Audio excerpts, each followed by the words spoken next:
ఈరోజు రేవంత్ రెడ్డి గారు ప్రభుత్వం కాంగ్రెస్ ప్రభుత్వం వచ్చిన తర్వాత ఇక్కడున్న మార్కెట్ను షిఫ్ట్ చేసి ఎక్కడో గుట్టలలో ఇస్తామని చెప్పి మార్చి ఇచ్చున్నారు.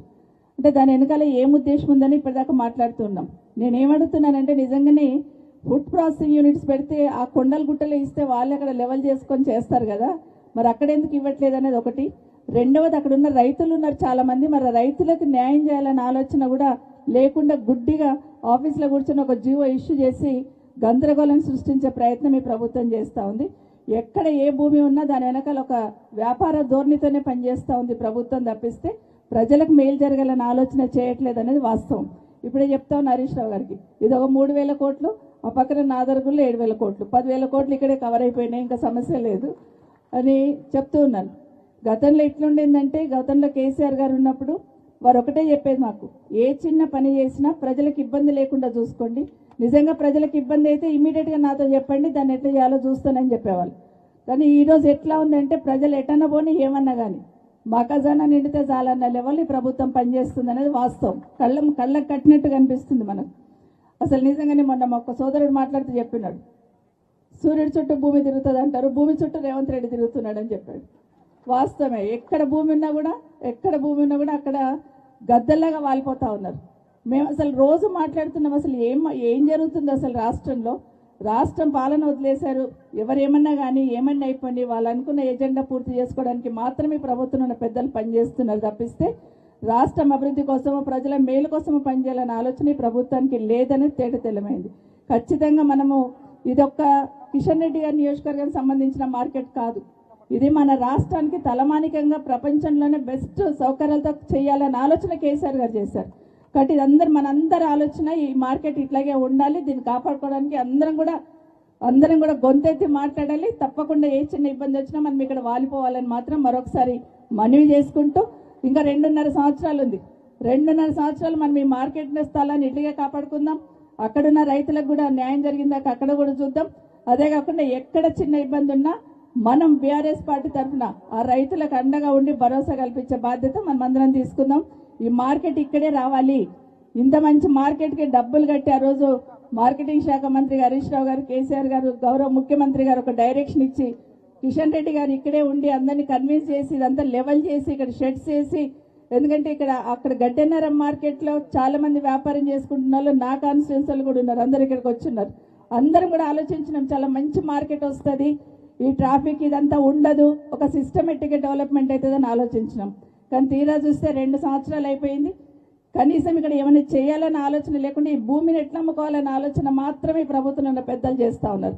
దాన్ని ఎట్టి పరిస్థితుల్లో జరగనీయకుండా మన మార్కెట్ ఇది, మన కోసం మన పిల్లల భవిష్యత్తు కోసం వస్తున్న మార్కెట్ని కాబట్టి ఖచ్చితంగా కాపాడుకుందామని తెలియజేసుకుంటూ జై తెలంగాణ, జై కేసీఆర్.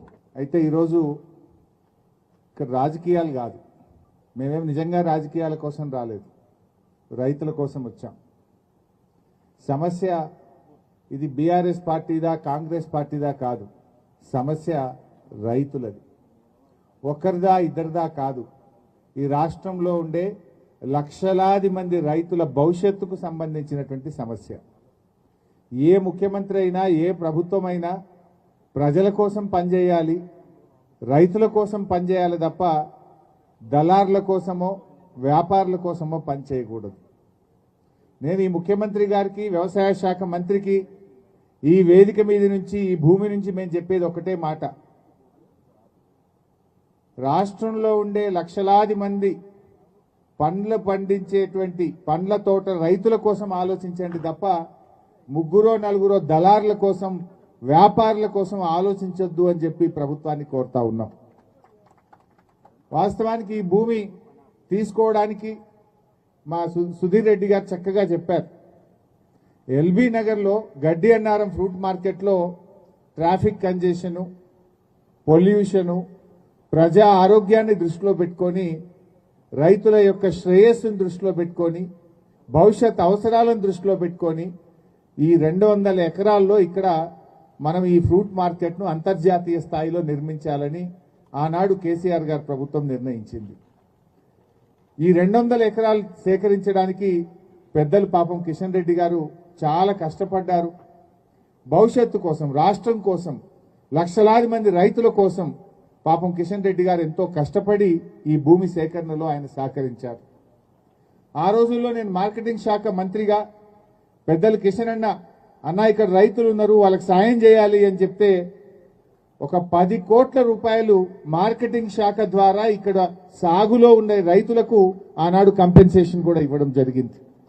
కిషన్ రైతులకు అన్యాయం కావద్దు అని చెప్పి ఆ రోజు వచ్చి మాట్లాడి మాతో కొట్లాడి రైతులకు 10 కోట్ల రూపాయలు ఆ రోజు కిషన్ రెడ్డి గారు ఇప్పించారు. రైతులకు డబ్బులు ఇచ్చి ఈ 178 ఎకరాలు సేకరించడమే కాదు, పక్కన ఇంకో 22 ఎకరాలు ప్రభుత్వ భూమి ఉండే.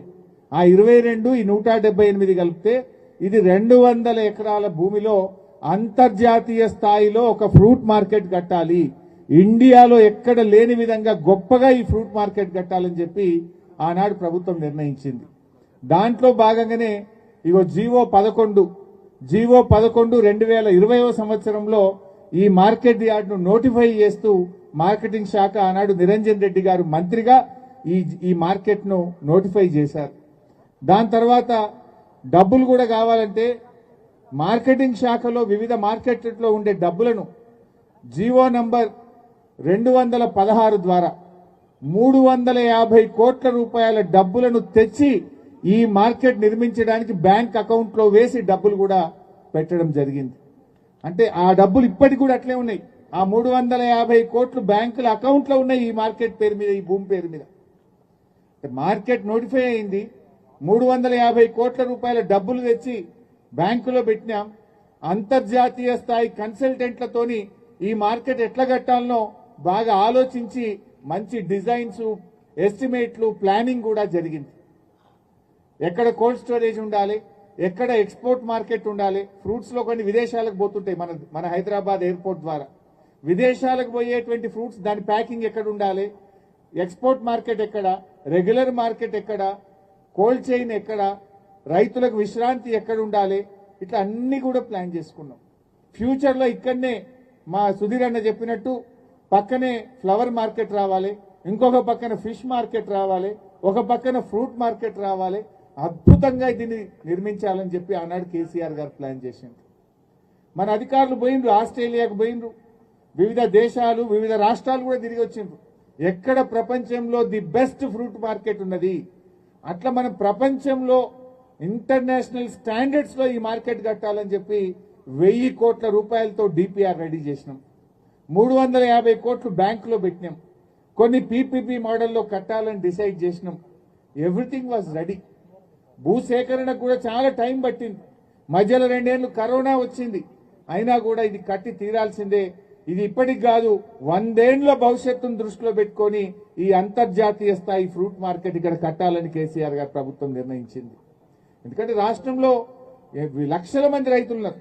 మామిడి గాని, సపోటా గాని, రకరకాల పండ్లు పండించేటువంటి రైతులు ఉన్నారు.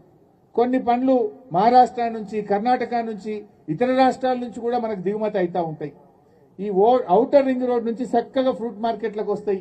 సిటీల కాలుష్యం ఉండదు, లారీల గొడవ ఉండదు, ప్రజలకు ఇబ్బంది ఉండదు, ఆరోగ్యం దెబ్బతినదు, రైతులకు ఇబ్బంది ఉండదు, అందరికీ మేలైతుందని చెప్పి ఇక్కడ మార్కెట్ కట్టాలని ఆనాడు కేసీఆర్ గారు నిర్ణయం తీసుకున్నారు. మరి ఏమైంది ప్రభుత్వానికి? డబ్బులు రెడీ, భూమి ready, design, plan, estimate ready, tender పిలిచి ముంగడి పోవాలి కదా. ఆనాడు నిరంజన్ అన్న, కిషన్ రెడ్డి గారు, మా సుధీర్ అన్న, అందరూ సబితక్క వచ్చి ఇక్కడే ఫౌండేషన్ స్టోన్ కూడా వేసిండ్రు. మార్కెట్ కు కొబ్బరికాయ కూడా కొట్టిండ్రు, పైసలు తెచ్చి పెట్టిండ్రు. పని ముంగటి తీసుకుపోమంటే ఇప్పుడు భూమిని అమ్ముతామంటున్నారు. ఈ భూమిని మింగే కుట్ర చేస్తా ఉన్నారు. ఈ భూమిని మాయ చేసే ప్రయత్నం చేస్తా ఉన్నారు. ఈ 200 ఎకరాలంటే ఇందాక సబితక్క అన్నారు, కిషన్ అన్న అంటున్నాడు ఇక్కడ 15 కోట్లకు ఎకరం ఉంటుంది సార్ అంటున్నాడు. అంటే ఈ 200 ఎకరాలు అంటే 3000 కోట్ల విలువ కలిగిన భూమి. ఈ 3000 కోట్ల విలువ కలిగిన భూమిని టీజీఐఐసికి ఇచ్చి అక్కడి నుంచి తమ అనుయాయులకు కట్టబెట్టే ప్రయత్నం. మొన్ననే వచ్చిందట ఎవరో మద్రాస్కి వెళ్ళి బంటి చెప్తుండే, లీలా హోటల్లో చాలా లీలాలు జరిగినాయి అని చెప్తుండే. కేరళకి వెళ్ళి ఎక్కడి నుంచి ఎవరు వచ్చి భూమి చూసిపోయిరట. ఆల్రెడీ కేరళకి వెళ్ళి కొందరు వచ్చేసి ఇదంతా తిరిగిందట, చూసిందట, లీలా హోటల్లో దిగిందట, కొంతమంది మనోళ్ళు పోయి మాట్లాడిందట. సో అయితే మనోళ్ళంటే మన పార్టీ వాళ్ళు కాదు, ఇక్కడ ఉండే ఎమ్మెల్యే గారు, ఇక్కడ ఉండేటువంటి నాయకులు, కాంగ్రెస్ నాయకులు పోయి వాళ్ళతో మాటలు ముచ్చట్లు అయినాయట. నేను అంటున్నా రేవంత్ రెడ్డి గారు ఈ మార్కెట్ కడితే ఇక్కడ దాదాపు రోజు 25-30 వేల మంది రైతులు వస్తారు కదా. రోజు 25,000-30 వేల మంది రైతుల భవిష్యత్తు ముఖ్యమా? నువ్వు ఈ భూమిని 4 కంపెనీలకో 4 దళారులకో అడ్డదారిన కట్టబెట్టడం ముఖ్యమా? ఏది ముఖ్యము? ఒక ముఖ్యమంత్రి దళారుల కోసమో వ్యాపారుల కోసం పనిచేస్తాడా? లక్షలాది మంది రైతుల భవిష్యత్తు కోసం ఆలోచన చేయాలన్నా ముఖ్యమంత్రి?